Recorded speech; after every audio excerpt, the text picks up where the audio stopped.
नमस्कार। तस्वीरों में देख सकते हैं केंद्रीय मंत्री मनोहर लाल खट्टर पहुंचे हैं अपनी लोकसभा में। आप देख सकते हैं जिला अध्यक्ष प्रवीण लाठर उनका फूल बुके देकर स्वागत करते हुए दिखाई दे रहे हैं। आपको बता दें आज करनाल में रहने वाले हैं और कई कार्यक्रमों में शिरकत करेंगे। आप देख सकते हैं इंद्री विधायक रामकुमार कश्यप भी फूल बुके देकर उनका स्वागत करते हुए दिखाई देते हैं। चलिए बात करते हैं। आपने सुना होगा उन्होंने कहा है कि वीरांगनाओं का भाव नहीं था जो वहाँ। देखिए, ये कोई पार्टी की बात नहीं है, उनका अपना एक विचार हो सकता है।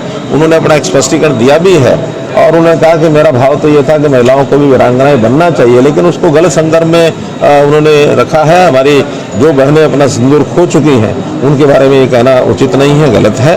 और इसमें जिनकी भावनाओं को ठेस पहुंची है, निश्चित रूप से जांगड़ा जी ने भी अपनी ओर से खेद व्यक्त किया है और मैं भी मानता हूं कि इस विषय को यहाँ समाप्त कर देना चाहिए। सर गेहूं के केस बढ़ रहे हैं लगातार प्रदेश में, केसेज ऐसा दर्ज हो चुके हैं, अब ये आगे न बढ़े इसके लिए हमारा स्वास्थ्य विभाग, केंद्र सरकार, सब लोग बड़े सतर्क हैं। कल भी नीति आयोग की बैठक के अंदर भी ये विषय आया था, तो सब तरफ ध्यान है इस विषय को आगे ना बढ़ने दिया जाए। फिर भी हर चीज़ के लिए उसकी यानी एक सावधानी ये बरतनी चाहिए और उसकी तैयारियां सारी हमारी पहले से जैसे हैं वो सब तैयारियों को बखूबी सबके नज़र यहाँ है, ध्यान किया हुआ है। जो भी कोई इस प्रकार के उपाय करने होंगे सबके लिए उपाय किए जाएंगे। महाराणा प्रताप जी की जयंती है, प्रदेश आपने सुना होगा उन्होंने कहा है कि वीरांगनाओं का भाव नहीं था जो वहाँ। देखिए, ये कोई पार्टी की बात नहीं है, उनका अपना एक विचार हो सकता है। उन्होंने अपना एक स्पष्टीकरण दिया भी है और उन्होंने कहा कि मेरा भाव तो ये था कि महिलाओं को भी वीरांगनाएं बनना चाहिए, लेकिन उसको गलत संदर्भ में उन्होंने रखा है। हमारी जो बहनें अपना सिंदूर खो चुकी हैं उनके बारे में ये कहना उचित नहीं है, गलत है।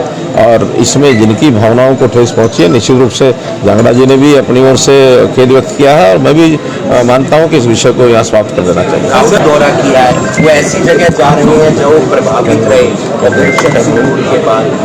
देखिए, देश की एक बड़ी एक त्रासदी जिसको कहना चाहिए, इस प्रकार की जो घटनाएं हुई हैं और उन घटनाओं में जो पीड़ित परिवार हैं वो सामाजिक दृष्टि से सबको सब जगह जाना चाहिए, इसमें कोई आपत्ति नहीं है। इन चीज़ों पर राजनीति करने का कोई कारण नहीं है, इसलिए कोई राजनीतिक विषय नहीं है जिसको मुझे बयान करना चाहिए। सामान्यतः महीने में 1 से लेकर 2 तक आना हो जाता, 2 बार तक। तो आज आने के बाद यहाँ जिले के कोर ग्रुप की मीटिंग थी, लगभग घंटा भर पूरे जिले की राजनीतिक स्थितियाँ अथवा अन्य प्रकार के जो विषय सब अपने कोर ग्रुप के मेंबर ध्यान कराते हैं। आपस में भी हम विचार करते हैं पार्टी के नाते से क्या काम हमको आगे बढ़ाना चाहिए, करना चाहिए। पार्टी के जो कार्यक्रम चल रहे हैं उनके ऊपर, चाहे उसमें तिरंगा यात्रा है या सिंदूर यात्रा है अथवा एक भारत श्रेष्ठ भारत के अंतर्गत जो अन्य प्रांतों के साथ हमारे संबंध बनाने के प्रोग्राम चलते हैं उस पर भी चर्चा हुई है। पार्टी के काम को कैसे आगे बढ़ाया जाए।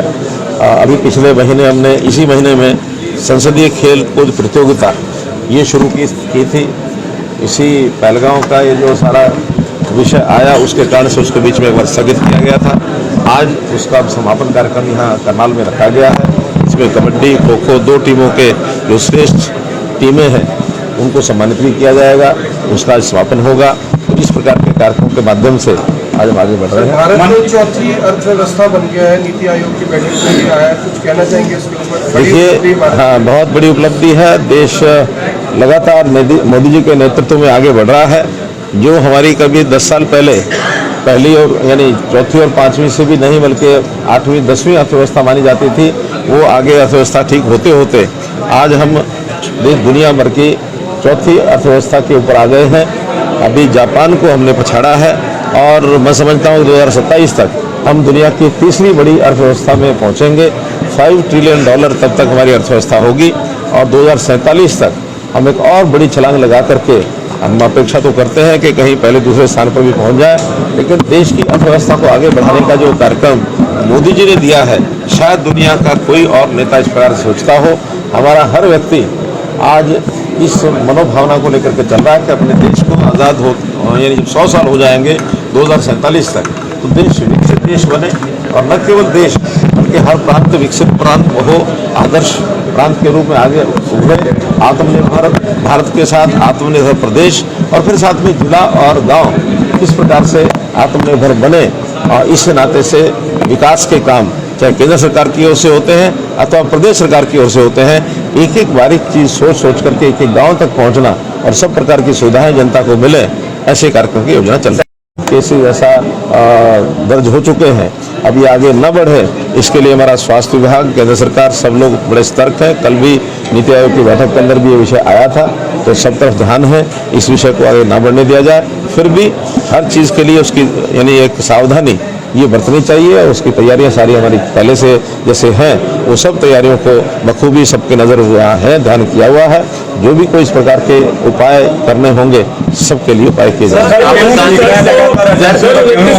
महाराणा प्रताप जी की जयंती है, प्रदेश हमें सामान्यतः महीने में 1 से लेकर 2 तक आना हो जाता, 2 बार तक। तो आज आने के बाद यहाँ जिले के कोर ग्रुप की मीटिंग थी, लगभग घंटा भर पूरे जिले की राजनीतिक स्थितियाँ अथवा अन्य प्रकार के जो विषय सब अपने कोर ग्रुप के मेंबर को ध्यान कराते हैं। आपस में भी हम विचार करते हैं पार्टी के नाते से क्या काम हमको आगे बढ़ाना चाहिए, करना चाहिए। पार्टी के जो कार्यक्रम चल रहे हैं उनके ऊपर, चाहे उसमें तिरंगा यात्रा है या सिंदूर यात्रा है अथवा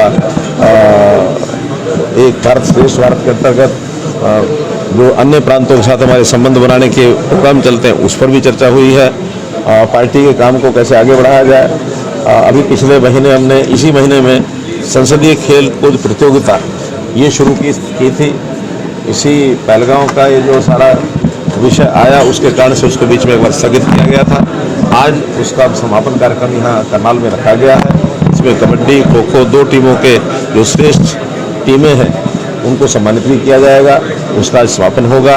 तो इस प्रकार के कार्यक्रम के माध्यम से आज हम आगे बढ़ रहे हैं। भारत में चौथी अर्थव्यवस्था बन गया है, नीति आयोग की बैठक में भी आया है, कुछ कहना चाहेंगे इसके ऊपर? देखिए, हाँ, बहुत बड़ी उपलब्धि है। देश लगातार मोदी जी के नेतृत्व में आगे बढ़ रहा है। जो हमारी कभी 10 साल पहले पहली और यानी चौथी और 5वीं से भी नहीं बल्कि 8वीं 10वीं अर्थव्यवस्था मानी जाती थी, वो आगे अर्थव्यवस्था ठीक होते होते आज हम दुनिया भर की चौथी अर्थव्यवस्था के ऊपर आ गए हैं। अभी जापान को हमने पछाड़ा है और मैं समझता हूँ 2027 तक हम दुनिया की तीसरी बड़ी अर्थव्यवस्था में पहुँचेंगे। $5 ट्रिलियन तब तक हमारी अर्थव्यवस्था होगी और 2047 तक हम एक और बड़ी छलांग लगा करके हम अपेक्षा तो करते हैं कि कहीं पहले दूसरे स्थान पर भी पहुंच जाए। लेकिन देश की अर्थव्यवस्था को आगे बढ़ाने का जो कार्यक्रम मोदी जी ने दिया है, शायद दुनिया का कोई और नेता इस प्रकार सोचता हो। हमारा हर व्यक्ति आज इस मनोभावना को लेकर के चल रहा है कि अपने देश को आज़ाद हो यानी जब 100 साल हो जाएंगे 2047 तक तो देश विकसित देश बने और न केवल देश बल्कि हर प्रांत विकसित प्रांत हो, आदर्श प्रांत के रूप में आगे उभरे। आत्मनिर्भर भारत के साथ आत्मनिर्भर प्रदेश और फिर साथ में जिला और गांव किस प्रकार से आत्मनिर्भर बने और इस नाते से विकास के काम चाहे केंद्र सरकार की ओर से होते हैं अथवा प्रदेश सरकार की ओर से होते हैं, एक एक बारीक चीज सोच सोच करके एक एक गांव तक पहुंचना और सब प्रकार की सुविधाएं जनता को मिले, ऐसे कार्यक्रम की योजना चल रही है।